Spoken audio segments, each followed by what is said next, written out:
కృష్ణంరాజు గారు, ₹2.49 సెకీతో చేసుకున్నటువంటి ఒప్పందం, ₹4.60 యాక్సిస్తో చంద్రబాబు నాయుడు గారు చేసుకున్నటువంటి ఒప్పందం. ఎందుకు సార్ ఎక్కడ వార్త కూడా కనపడట్లేదు?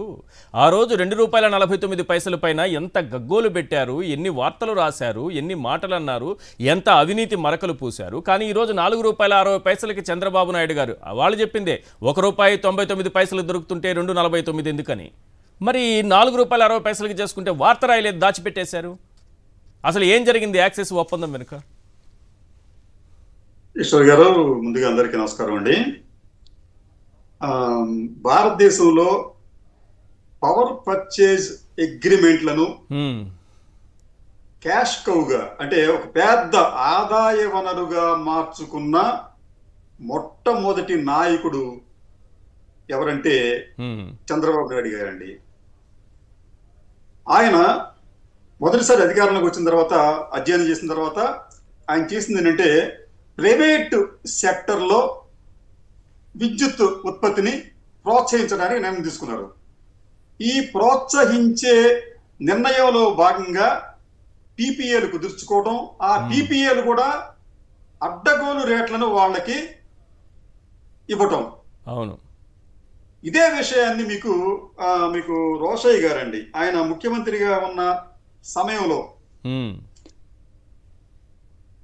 ఒక చర్చ జరిగింది. ఏంటంటే, చంద్రబాబు నాయుడు గారు అప్పటికే ల్యాంకో, స్పెక్ట్రమ్ వంటి ప్రైవేట్ విద్యుత్ సంస్థలకు అడ్డగోలుగా దోచిపెడుతున్నారు, వారి దగ్గర నుంచి లబ్ధి పొందుతున్నారన్న ఆరోపణలు చంద్రబాబు నాయుడు గారి మీద వచ్చాయి.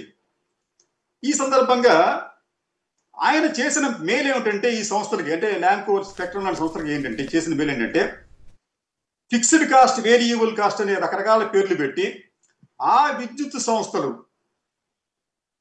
విద్యుత్తును ఉత్పత్తి చేయకపోయినా,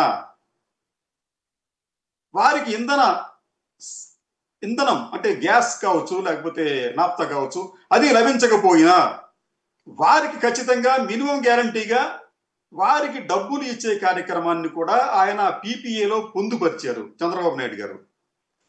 దీనిని రోషయ్య గారు తీవ్రంగా అభ్యంతరం వ్యక్తం చేశారు. ఎందుకు? ఎప్పుడంటే, చంద్రబాబు నాయుడు గారు ప్రతిపక్షంలో ఉన్నప్పుడు ఈ బిల్లుని మీరు ఇవ్వటం లేదు, వారు ఎట్లా రన్ చేస్తారు అని చెప్పి ప్రశ్నిస్తే, దానికి రోషయ్య గారు తీవ్రమైన ఆగ్రహంతో చంద్రబాబు నాయుడు గారి మీద విరుచుకుపడుతూ, చంద్రబాబు, ప్రపంచంలో ఎక్కడైనా కానీ విద్యుత్తును ఉత్పత్తి చేయకపోయినా వాళ్ళకి డబ్బులు ఇచ్చే విధానం ఉందా చెప్పు, నేను చూస్తాను.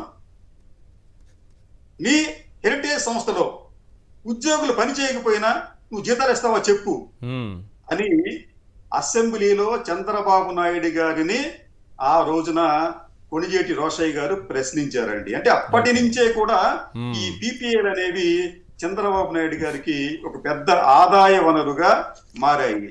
ఎంత మారాయి అంటే, మీకు ఒక ఎగ్జాంపుల్ సార్, కాకి చెప్పిన రిపోర్ట్ ప్రకారం 2015-18 ఆ సంవత్సరాల మధ్య చంద్రబాబు నాయుడు గారు ముఖ్యమంత్రిగా ఉన్న సమయంలో మీకు ఆంధ్రప్రదేశ్ లో ఈ BTPS లాంటి థర్మల్ ఎనర్జీ అనేది ₹3.25 యూనిట్ లభిస్తూ ఉంటుంటే, అలాగే మీకు జల విద్యుత్ సంబంధించి ₹1కే జల విద్యుత్ యూనిట్ లభిస్తూ ఉంటుంటే, చంద్రబాబు నాయుడు గారు ఈ ప్రైవేటు సంస్థలను ప్రోత్సహించాలనే ఒక నెపంతో వారికి యూనిట్ కు సగటున ₹4.30 నుంచి ₹6.80 వరకు చెల్లించారు. దీనిని CAG, controller and auditor general of India తప్పు పట్టింది. ఇంతకన్నా మనకేం కావాలండి, ముంజేది కంగనానికి అర్థం ఎందుకని చెప్పి చంద్రబాబు నాయుడు గారి అడ్డగోలు దోపిడీకి, అడ్డగోలుగా లబ్ధి పొందడానికి ఆయన ప్రయత్నాలు చేశారు, సక్సెస్ అయ్యారని చెప్పి స్వయంగా రోషయ్య గారు చెప్పారు. కరెక్ట్. రెండోది, మీకు ఇంకోటంటే, ఇప్పుడు దేశవ్యాప్తంగా, ప్రపంచవ్యాప్తంగా కూడా మీకు wind and solar energy installation charges తగ్గుతున్నాయండి, జనరేషన్ ఛార్జెస్ తగ్గుతున్నాయి.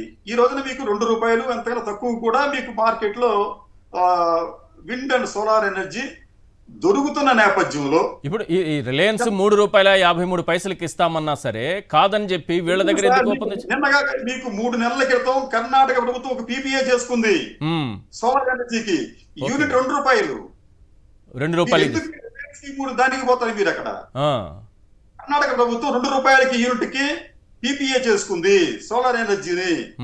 ఎందుకు చంద్రబాబు నాయుడు గారు ఈ రోజున axis energy ventures India private limited కి ₹4.60 ఇస్తున్నారు? ఎందుకు ఇస్తున్నారంటే దానికి అలవాటు అండి. ఆయన అడిగేవారు లేరు, ఆయన తప్పు పెట్టినా ఆయన పట్టించుకోరు. ఆయన అంటే నాణ్యమైన మందు పోసినట్టుగా నాణ్యమైన విద్యుత్ ఏమన్నా తీసుకొస్తారా అక్కడ? క్వాలిటీ ఏమన్నా అద్భుతంగా ఉండదు. తగ్గినాయే పోనీ, ఓకే ట్రాన్స్మిషన్ లాసెస్ తగ్గలేదండి. రెండోది ఈ వీళ్ళ బర్డెన్స్ డిస్కాముల మీద బర్డెన్స్ పెరుగుతున్నాయి, అప్పులు పెరిగిపోతున్నాయి. తర్వాత జనరేషన్ సంస్థలకేమో అప్పులు పెరిగిపోతున్నాయి. ఓకే ఏంటి ఇప్పుడు ఇది ఎంత కూడా ఏంటంటే చంద్రబాబు నాయుడు గారు పీపీఏల రూపంలో ఆంధ్రప్రదేశ్ లో విద్యుత్ రంగాన్ని భ్రష్టు పట్టించారన్న విమర్శలు ఉన్నాయండి. తర్వాత ఇదే సమయంలో మీకు గత నెలలో బ్లూంబర్గ్ పత్రిక ఒక ప్రత్యేక కథనాన్ని ప్రకటించిందండి. ఈ మధ్య జస్ట్ ఒక 10 days క్రితమే అది. దాని సారాంశం ఏంటంటే అదానీ పవర్ తో జగన్ ప్రభుత్వం కుదుర్చుకున్న ఒప్పందం రాష్ట్రానికి ఎంతో మేలు చేస్తుందని, ఈ ఒప్పందంలో అవినీతి జరిగిందంటూ వచ్చిన ఆరోపణలను అమెరికా న్యాయస్థానాల్లో ఇంతవరకు రుజువు చేయలేకపోయారని ఆ బ్లూంబర్గ్ పత్రిక వ్యాఖ్యానించింది.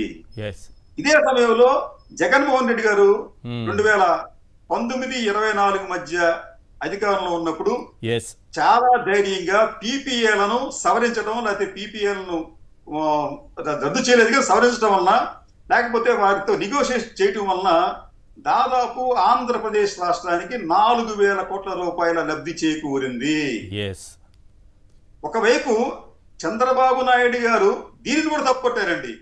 ఆయన ఏమంటారంటే మీరు పీపీఎల్ మీరు సవరిస్తారా, మీరు రద్దు చేస్తారా, అలా చేస్తే ఆంధ్రప్రదేశ్ కు వచ్చి ఎవరు పెట్టుబడులు పెడతారు అని చెప్పి ఆయన అంటే మీరు అట్లాగే మీరు నెగోషియేట్ చేయకూడదని డిమాండ్ చేస్తే ఆంధ్రప్రదేశ్ అనుసరించిన తర్వాత ఉత్తరప్రదేశ్, గుజరాత్ కూడా ఇదే అనుసరించాయి.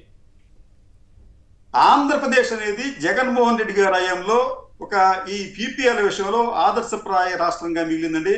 ఆ రోజుల్లో జగన్మోహన్ రెడ్డి గారు కేంద్ర విద్యుత్ శాఖ మంత్రి ఒత్తిడులకు కూడా లొంగకుండా ఆ పీపీఎల్ను సవరించారు. ఒకవైపు ఆంధ్రప్రదేశ్ కు మేలు చేసే విధంగా జగన్మోహన్ రెడ్డి వ్యవహరిస్తే, చంద్రబాబు నాయుడు గారు ఆది నుంచి ఇప్పటి వరకు కూడా పీపీఎల్ రూపంలో ప్రైవేట్ కంపెనీలకు అవ్యాజ్యమైన లాభాన్ని చేకూర్చే విధంగా ఆయన వ్యవహరిస్తున్నారు. అందుకని చెప్పేసి పీపీఏలు అనేవి ఈ చంద్రబాబు నాయుడు గారికి ఇతరులకు కూడా ఒక పెద్ద ఆదాయ వనరుగా మారింది.